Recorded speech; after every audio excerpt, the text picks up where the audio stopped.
Syederalun sebanyak 58 aparatur sipil negara formasi 2022 serta 2023, lalu jalur P3K dan STTD di Pidijaya diambil sumpah oleh Sekda setempat Bahrun Bakti STMT, serta bimbingan secara langsung oleh PJ Bupati Insinyur Haji Jailani Bramat yang berlangsung di Aula Cotring 2 kantor Bupati setempat pada Rabu 15 Mei 2024.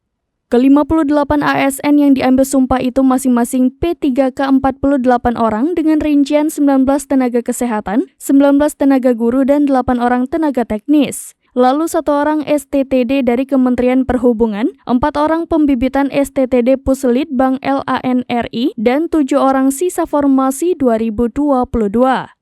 PJ Bupati Pijai Insinyur Haji Jailani Bramat kepada serambinews.com pada Rabu 15 Mei 2024 usai pengambilan sumpah dan penyerahan SK mengatakan, Pemkab Pijai pada intinya memberikan penegasan agar 58 yang menerima SK penugasan di berbagai satuan kerja perangkat kabupaten untuk tidak pernah meminta pindah setelah menerima SK.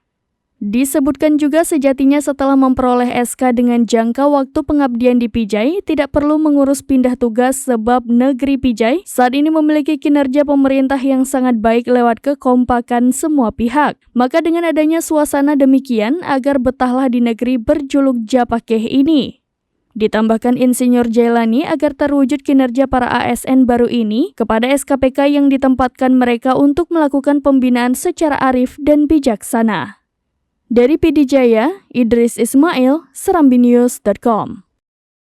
Download Tribun X sekarang, menghadirkan lokal menjadi Indonesia.